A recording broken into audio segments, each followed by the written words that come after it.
What is up guys? Good morning sa inyo mga kalakbay. We are back with another video.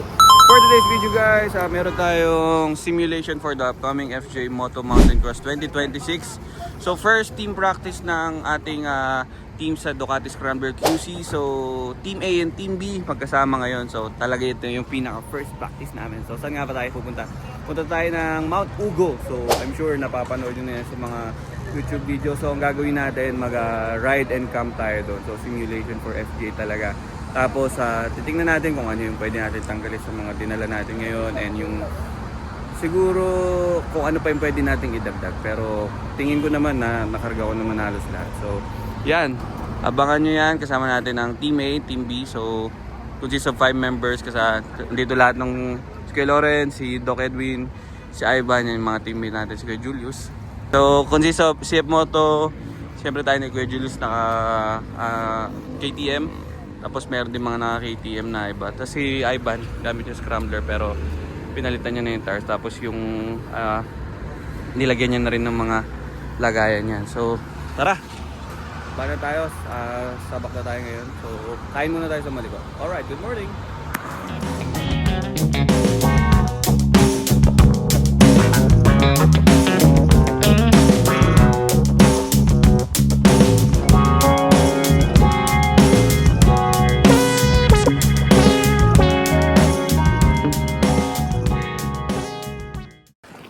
Yan guys, so dito na tayo ngayon sa Maliko. So dito tayo manggagaling going to Mount Ugo. So kakain muna tayo ng mabilis ng breakfast. So it's currently 7, malapit na mag 7. So yung biniyahin natin saglit lang din, nandito na tayo agad sa Maliko. So kain muna tayo. Nandito na rin yung backup car natin. Tapos diretso na tayo agad pagtaas. Dito tayo sa Maligo Viewpoint Eatery and Pasalubong Center. Alright! Kaya mga kalakbay, so nandito na tayo ngayon sa Cordillera. So makikita nyo Cordillera scenery na. So papunta na tayo ngayon sa Barangay Hall na Pinungdan. So mag-register lang tayo, then akit na tayo ng Mount Ugo. So dadaan tayo ng Ampuklaw Dam. Diyan, Ampuklaw Dam. Yan mga kalakbay, so dito na tayo ngayon sa Barangay Hall ng Tinungdan. So dapat dadaan muna kayo dito before kayo umakyat ng Mount Ugo kung magka-camp kayo dyan. So magbabayad tayo ng mga environmental fee. So kamusta? Pagod kayo boss? Pagod. Papunta pa lang, pagod na. Ano, parang walang katapusan yung ano? Parang nananaginip ka. So, grabe yung ano dito mga kalakbay, yung mga twisties talagang dapat talaga kayanin mo yung ano, yung mentally, kasi grabe, parang di natatapos yung ano, parang di natatapos yung kurpada. Pero luckily nakarating naman tayo. So meron tayong isang casualty. Ano tayo na kanina na tayo, pero gas-gas lang naman. Thank God, buti na lang na ano rin tayo, naka-ready rin tayo. Ito mga kalakbay, kita nyo dito, lagay dito yung Mount Ugo entrance. Ito yung sa amin, 400 per head kasi may ito lang kaming bike. Tapos kung gusto nyo rin mag-camping, 50 pesos naman. So iba rin yung babayad nyo doon sa mismong guide. Kaya hindi ko alam kung magkano sa guide, pero ito yung mga rates para kung gusto nyo makita. Hey, look at that guys! Ganda! Woo! So yun yung ano, Ampuklaw Dam.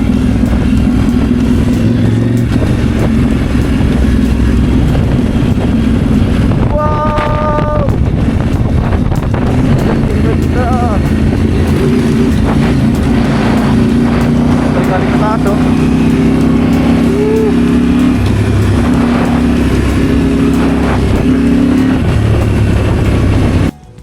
Ito mga kalakbay, entrada na to ng papasok sa Mount Ugo. So may kalsado dun papasok. So dito ano naman siya, loose gravel, pero parang mas malala pa rin yung takadang. Nantay lang natin yung iba.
3 ha. Sige.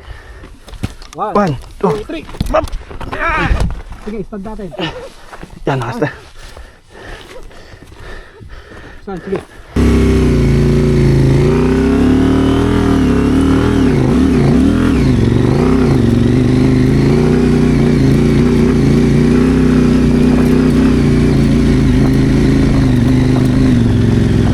Guys, kita nyo kung gaano ka steep, hindi lang halata. Go, go, Kuya Felix! Go, go, go, go! Solid to. Although yung terrain naman niya, mga kalakbay, hindi naman siya super loose gravel, unlike Takadang. So perfect lang. Perfect terrain lang, perfect terrain. Woohoo! Grabe naman dito mga kalakbay. Grabe, ang ganda. Sheesh. Ganda, Mount Ugo. So medyo lighter trail siya sa Takadang, pero panalo rin. Okay. Tara, waiting shed. Malapit na tayo sa waiting shed. Ganda. Yung terrain niya mga kalakbay, so para siyang lighter terrain ng Takadang. Ganun yung feeling. Pero syempre swerte rin tayo kasi hindi siya wet, hindi siya basa. So may kapit din yung gulong natin. Ano masasabi mo sa trail? Solid! Solid! So inaantay natin yung mga kasama natin, nandito sila paakyat din. So medyo technical tong part na to. Pero kagandahan mga kalakbay kasi loose gravel, kaya panalo rin. Ayos. Welcome to my party, we're just getting started. A life is a dream or a nightmare scarring. Hand me a drink cause I think I'm going all in. Get me a shrink who can catch me when I'm falling. Cover up my scars, flip the handlebars. Crashing in my car, wake up in a bar. I'll be a superstar, just on my avatar. This world is so bizarre, empty out the reservoir. Yeah, I'm taking 6 shots, yeah, straight into the face. And I wanna get lost, I'm sick of this place.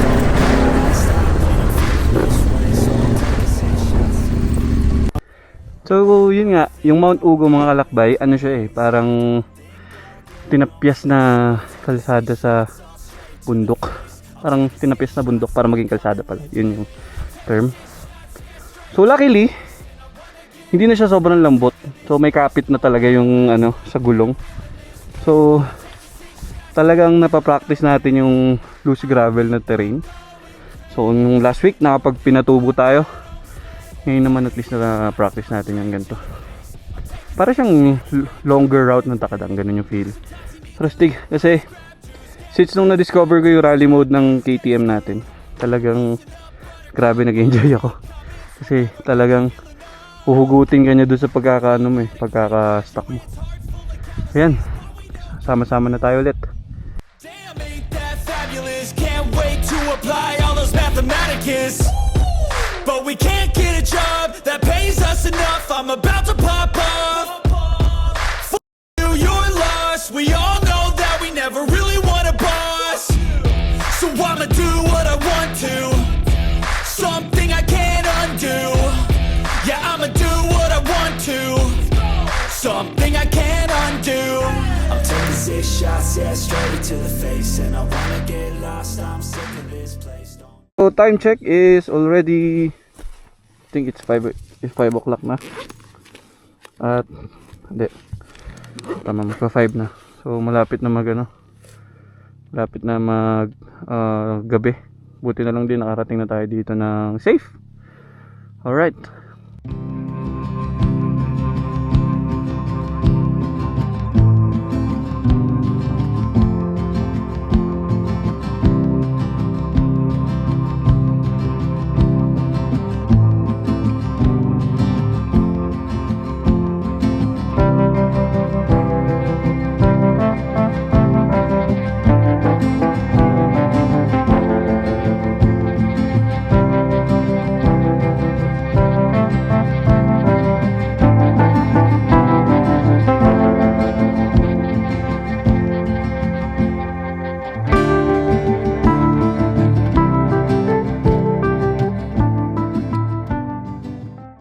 Ayan guys, so setting up camp.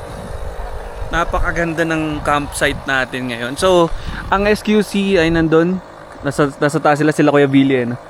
So nandito tayo kasama natin ng Throttle Nomads, Fake Campers, yung mga grupo natin sa off-roading. Pero mamaya akit kami doon for briefing, kung ano pa yung mga need namin for FJ. Yan. So pag-uusapan namin mamaya yan sa taas. Pero mga kalakbay, just wanna share with you this nice. Ito yung ano ko Ito yung tent ko. Pero look at this. Bukas gigising ako ganyan kaganda yung view ko. Nakakaingit si Kuya Step kasi yung setup nung sasakyan ko halos ganyan na rin dati. So yan, sa kanya tong rig na to. Tingnan nyo to, may natutulog.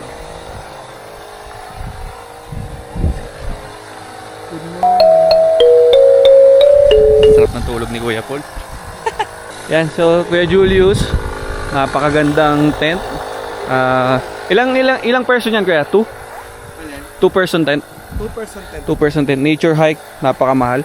So kaya pag dalawa kayo, tapos mag-jowa, igaganto mo na parang hindi nagalaw dun sa skin ng mga tao sa loob. Okay. Kaya si Boss Pau. Kita nyo naman yung drone shots natin, Boss Pau. Solid yan. Kuya Step. Lagi nyo nakikita sa vlog natin. Yan, so kita nyo naman, ganda ng rig ni Kuya Step oh. Talagang yung Raptor natin dati, ganito na rin yung itsura ng rig. Ganda niyan kasi nakatutok yung rooftop tent dun. Hi! This is the life mga kalakbay. Sobrang solid. So, update ko kayo later. Punta tayo doon sa campsite ng SQC. Pakita ko sa inyo yung setup nila doon. So, ito nga pala yung sinasabi nila na shed, waiting shed. So, kung pupunta kayo dito sa Mount Ugo, isa to sa landmark na palatandaan na parang halfway or meet up place. Libre ang kape, no Kuya? Kuya Julius? Libre kape. Libre ang kape. So, libre ang kape basta bayaran mo. Ayan no, so sila doon. Kung gusto niyo mag-camp doon sa taas, pwede naman, pero motorcycle only kasi yung sasakyan iwan niyo doon. May dadaanan lang kayo ng maliit na space dyan for the motorcycles. Yan, akit tayo doon mga kalakbay. Ito mga kalakbay yun, dito tayo. So ito yung camp natin. Camp ng SQC. Dito. So ganda ng view. Ganda ng view kasi nandito yung hampas ng hangin. Kaya medyo mas lang, mas malamig. Kaya Lawrence, nagluluto. Against the wind. So sa may kabilang side, na rin, kita mo na rin yung fog. Yan. Tignan natin. So sabi nila 6 lang, pero tinan mo, basta maganda lang yung pagkakapwesto ng mga tents. Carwin, basic.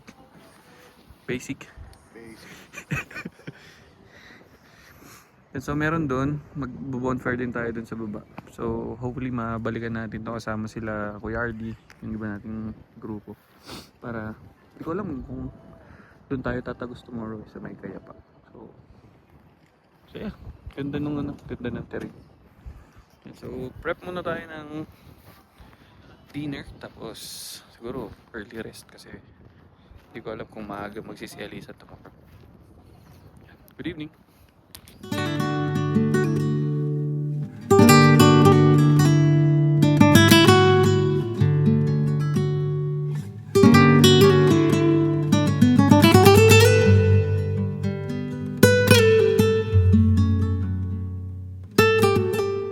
So kakatapos lang natin mag-bed, tapos mag-dinner. So grabe, very long day, pero nakaya natin yung trail. Nakapag-camp tayo ng mga ayos, nakakain tayo ng masarap dito. So yan mga kalakbay, pakita ko sa inyo yung view tomorrow morning. So napakaganda ng view dito sa tent natin. So medyo malamig lang. So it's currently 16 degrees sa labas, pero heat tech lang ang panapat natin yan. So pahinga muna, bukas banat ulit. Alright, good night guys. Good morning guys! So, kagigising lang natin dito sa camp sa Mount Ugo. So, napakasarap ng tulog. Natulog tayo kagabi ng 10 PM. So, nagising tayo ng mga around 5 or 6. So, nakapagkape na rin tayo. Yun nga, libre yung kape doon mga kalakbay kung pupunta kayo dito sa shed. Tapos, pwede rin kayong magpaluto, pwede kayong painit doon kasi may bonfire doon. Tapos, may tindahan na rin. So, yung camp natin dito. Yun lang talaga, sobrang lakas lang ng hangin. Kaya, be prepared pag pupunta kayo dito. So yung camp ng SQC, yun nga, andun yung hangin, so mas lumamig pa kagabi. Ewan ko kung nakatulog yung iba. Pero yung pagaspas ng hangin kasi is going here, papunta dito. Kaya yung sa atin, lesser na kanila, sila'y sumasalo ng first na wind. So, grabe, napakaganda ng view. Sabi ko sa inyo, ang ganda ng view sa umaga. Wala pang sunrise. It's currently 6:40, almost 7 a.m. Pero, kita niyo yung view. Sheesh! Ganda ng view natin. Gising na rin kami halos lahat. Ride out kami ng mga around 7:30 siguro, yung buong team ng SQC. Babalik kami dun sa pinanggalingan namin sa Dinuladan. Lamig, nanginginig ako. Yan si Boss Pao. Boss Pao! Salamat sa drone. Yan, so kung meron kayong mga hiking, lalagyan natin yung page ni Boss Pao dito. Para kung gusto nyo magpa-drone.